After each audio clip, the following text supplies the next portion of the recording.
Hello again, Leo. Dadhichi here from astrology.com.au. It's March 2017, and really people sometimes forget the true meaning of astrology, and that is self-transformation and self-empowerment. So this month it's a good time to talk about that, mainly because if we look at your horoscope, we see a cluster of planets in your 8th house. That's the house of transformation. And one of those planets is indeed your ruler, the sun, which makes it all the more important. And coupled with the fact that it's surrounded by Neptune, the visionary, spiritual, psychic planet, and on the other side Mercury, the intellectual, curious planet, along with the South Node, another very powerful spiritual point in the heavens. This month is a month where you need to dig deep. You need to get down deep into yourself, into understanding who you are, why you're here, and what sorts of psychological constraints have been there in your life. So this is an opportunity for you to investigate it. If you want to gloss over that, it's okay.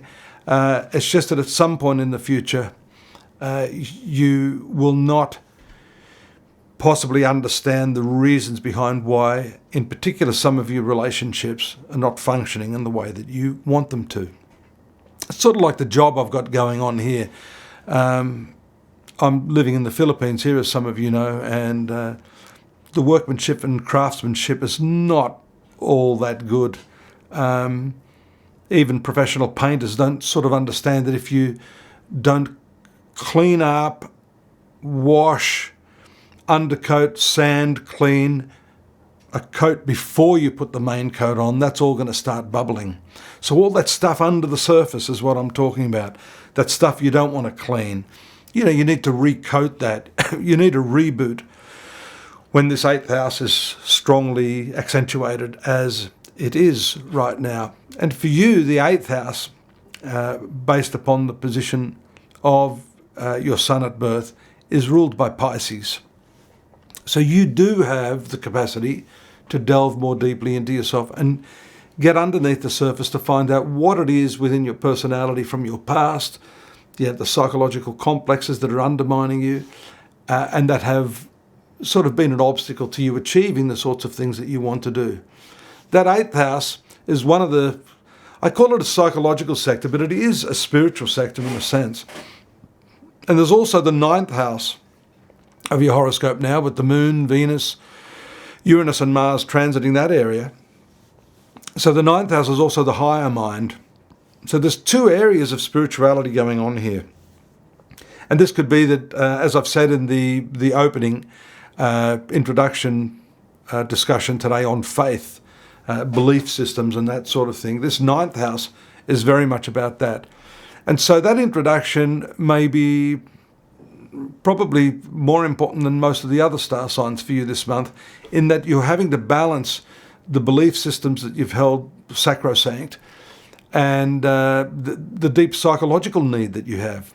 In other words, sometimes the belief systems and the methodologies we use based upon our culture and family and tradition don't actually serve us anymore. And I believe this month that may be what's happening to you. Now, the 9th house is also the house of journeying, travels, exploration.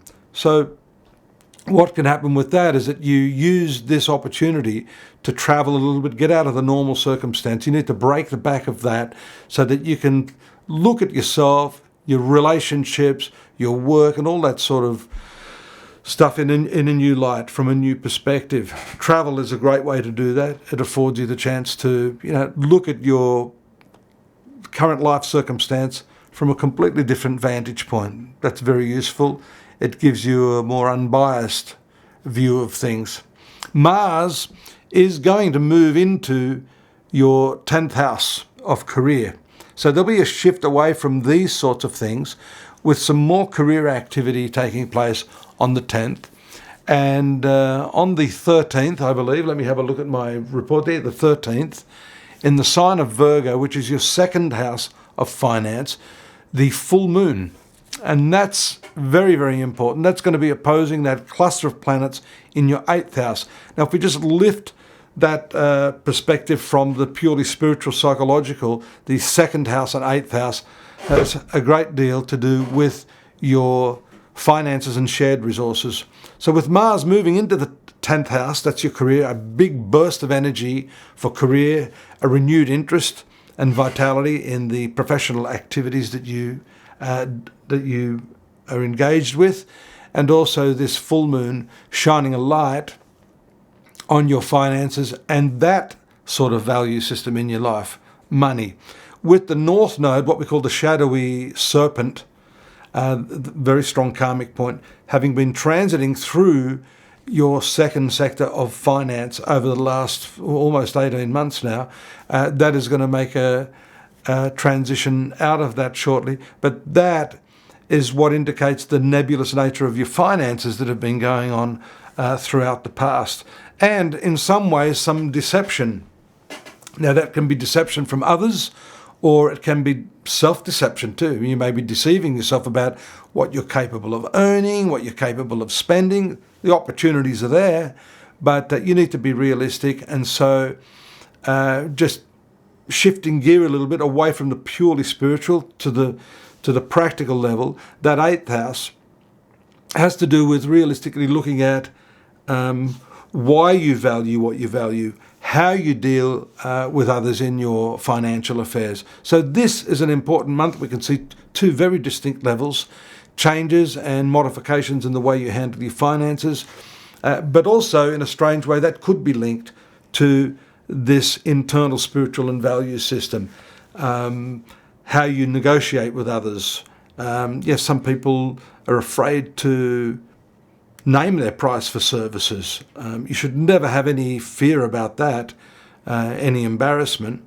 But that's just an example. That may be not specifically for you, but just the way you handle money, you perceive it, the way you interact with others over money, they're the sorts of things I believe after the middle of the month are going to take precedence in your life. Mercury, let me have a look at that. Mercury is going to move into your 9th house. That's the house of travels that we talked about, higher education. Mercury is an intellectual planet, so I think when that happens, that will take place on the 14th. It's all happening around that middle part of the month with the full moon. It could be an opportunity for you to investigate new forms of study, journeys, contact with foreigners, and also spiritual activities. I'm looking forward to your company again. Please join us. But in the meantime, don't forget to pop into astrology.com.au. That's my website, where you can get a more detailed analysis of what I've just been talking about, the more sequential types of aspects that are happening day by day, every few days. And it's always a good idea to get this in the context of the year in focus, which I've also done. There's around 3,500 words there on what's going to happen to you, Leo, throughout this next few months in 2017. So avail yourself of that. I'll look forward to your company again next month. Take care now. Bye-bye.